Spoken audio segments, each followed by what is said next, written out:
Hey everyone, so this marks day one of this training the V10 series.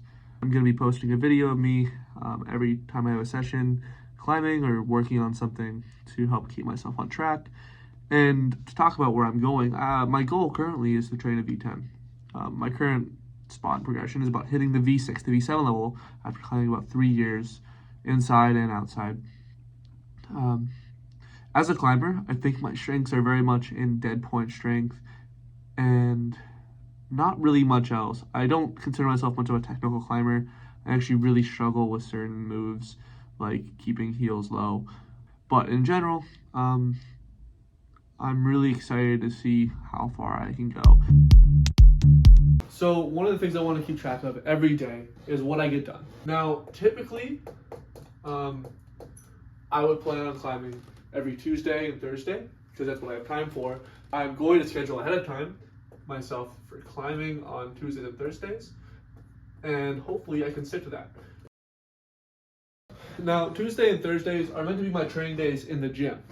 On the weekends, what I'd like to do is have those available for open projecting. And that's Friday to Sunday, depending on how much time I choose to use and how tired I really feel on Friday, for example. So another thing I plan on doing is following Emo's hangboard protocol, or no hang protocol. So Emo's protocol calls for one session in the morning and one session at night before you go to bed. Now, I'm not necessarily the best at keeping up with this if I don't see something visually. So what I want to do is I would like to keep a tick mark on each day of if I do one session, two sessions, or 0 sessions. So today, for example, I've already done one. And I'm going to take that right in the corner here because I think that kind of stays out of the way. And as long as I do my second no hang at night before I go to bed, I'll add a second tick. I'd like to keep it going in the context of keeping healthy fingers and having something more to do every day, even on my rest days. So even on my rest days, I can still have something that I would like to go and try to achieve. Another big thing for me too is to stay motivated and keep going on this project of V10. I want to keep track of the hardest things I send in a day. So for example, this last weekend, I was at Devil's Lake. I got a V6 and I'm very happy with that. Eventually, I want to see the number 10 here. Now, obviously grades are very subjective. They don't really mean much to most people anymore because in gyms, they're softer, outdoors are harder, and numbers really aren't consistent, right? But still, motivation purposes, seeing a number does make you want to do more. And for me, it's very helpful. So I'm going to be putting that down for myself. Now, also talking about days I don't accomplish what I want to. Let's say, for example, yesterday I actually wanted to climb, but I didn't put it down as climbing. Let's say it was a climbing day. I would simply put over an X to show that I did not do what I had set out to do. Now, if I do what I set out to do, what I'll do is I'll put a check mark. So what I additionally plan to keep track of on normal climbing days is what else I do to better myself as a climber that necessarily isn't hitting a grade.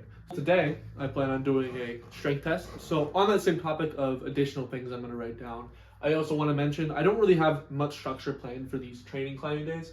Ultimately, I like to have one for maybe power endurance, one for just pure endurance training. There's other goals too that I have in the future, and as they come up, I'll talk about them more. But for now, that's kind of the gist of it. And now I think it's a great time to head over to the strength test and start doing that.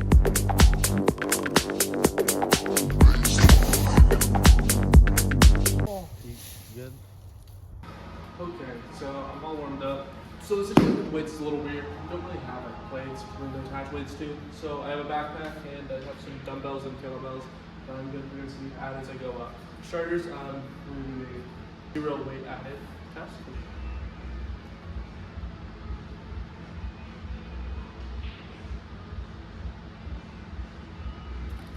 We're going to do it from this edge, by the way. It's about one of my pads and width. I think anything less than that would be dangerous. Also, I think it's important to note too, I don't really have any way of keeping time, so I'm just counting my head. Just to double check too, I'll put a rough timer on the video over afterwards too, just to keep myself honest.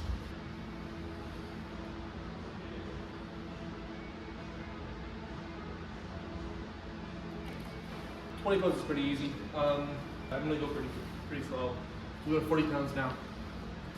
So while I'm switching weights, I do want to talk a little bit about why I'm doing this in the first place. The main reason I'm strength testing is because I want to get a rough estimate of where I'm at.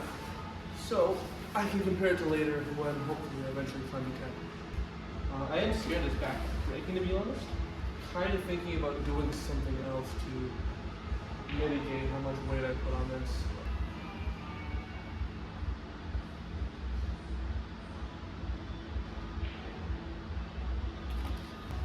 Okay, so here's my solution to my problem. I found a harness, and I have this here. When I touch the harness, and it should help a lot better than the backpack, for example. Okay, that's gonna work. So here's 60 pounds.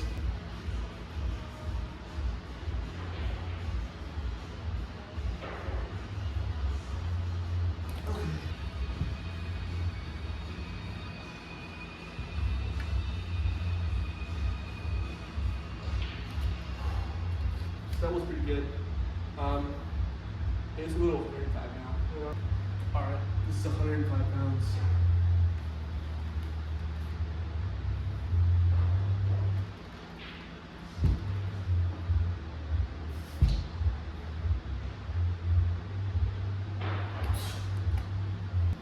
Well, because I ran out of weights to hang more weight for now, it's like April 5 until I can access my weights. We're in the pull-ups. That I don't think I'm gonna get higher than 105 pounds. Over. But for test's sake, here's a body weight. Like no real struggle. We're gonna start with 40 because I know I can do 40. Anyways, here's 40 pounds. Alright, that was extremely easy. Okay, 365 pounds is a pretty confident I can do this.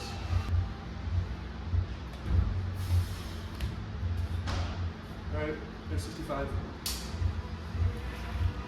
Okay. Here's 75 pounds.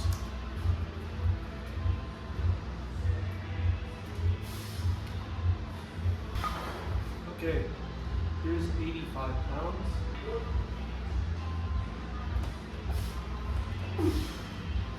That is insane. I'm gonna give myself a rest before I turn 95 pounds. Okay, I'm all chopped up. This is 95 pounds. Let's go.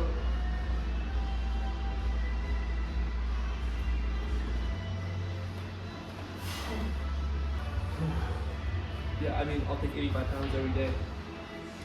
Okay, so the way I'm going to put this is, I'm gonna see if I can hold it front knee, which I'm pretty sure I can, but I think I can maybe hold on for about a second.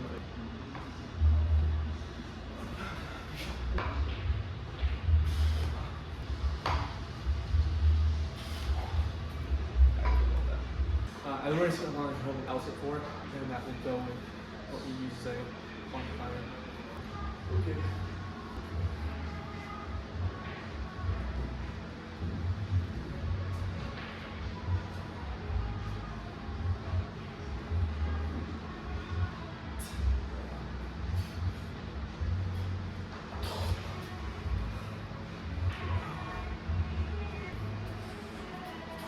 So I'm not sure how long that was. We'll just see what the time was after I edited this video. I hope it was at least 5 seconds. So I actually can't get more weights for my max hangs, and that's because the place where I got them from is being used currently. For now, we're gonna get into the climbing. Today we're just gonna focus specifically on doing very good footwork, pushing heels down, and then doing whatever I can for rounds of any hardest climbs I can do.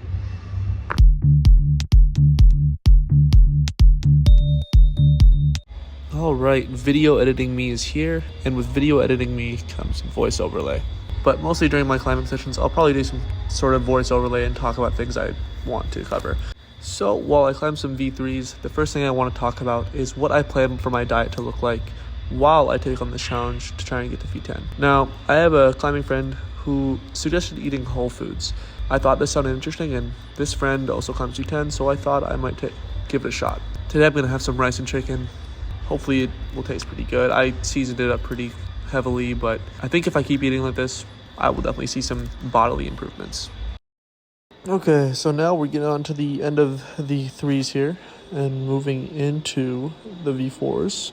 Now, to be honest, after doing all the strength training and stuff, I was actually really struggling on just some basic problems. I felt like my body wasn't moving the way I wanted to. I wasn't properly thinking about how to move through holds.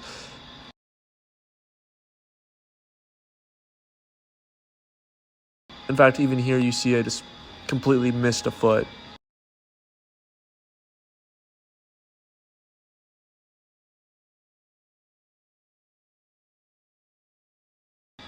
Or here I just failed to pull through and stick this move. These mistakes were definitely impacting the rest of my session and were getting to me a little bit mentally, but we still pushed through.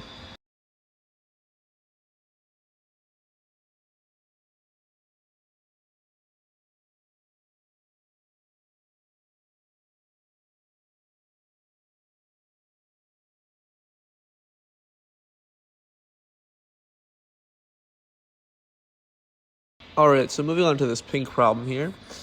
I wasn't actually happy with the first time I did it. I thought it was pretty sloppy and I wanted to refine it a bit, so I actually did it the second time. I'll let you guys see these, but I did complete the boulder both times, so pretty happy with that.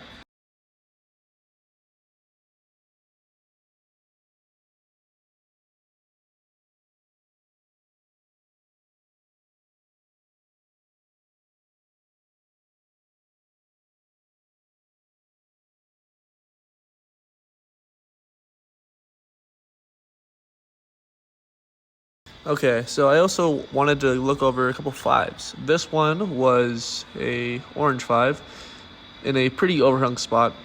I don't start this one the intended way. You're actually meant to jump and toe hook the opposing hold that I just campused to. In general, this climb isn't normally climbed by people the way it was intended to, but I still find it very fun and a pretty good challenge in terms of keeping tension between heel hooks and toe hooks. Moving on to this purple 5, I actually struggled with this one a lot. I did do this one my second attempt the first time it was up, but I haven't done it for a while, and I forgot how to do it. And you're going to see me struggle a lot on just how to even climb this thing.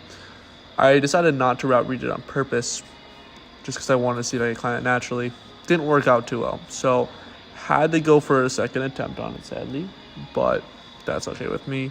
Still got it done, and that's what matters.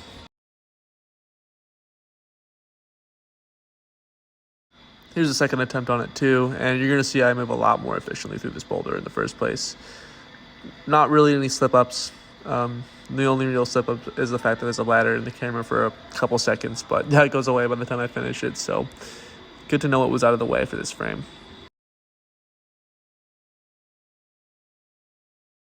Okay, so now we're moving on to one of the 6s. This one I have flashed, and I also did it first try on this day as well. I don't find this one that challenging. It's actually quite my style. I do have a couple slip-ups because I forgot exactly how to do this climb, but you're going to see it doesn't really matter in the end, and I still end up finishing. The holds on this route do actually suck, so I'm going to put up a couple close-ups for you guys to see as well, and I'm going to finish up this route with a cheeky little dead point. Now, this is a 6 I haven't actually got yet. Part of the reason for that maybe today was because I was not feeling the strongest, but another reason is because this route is generally just pretty powerful in the shoulders. I hope to get this one in the future, but for now, I'll let you guys watch me fumble on the couple attempts before we move on to a different climb.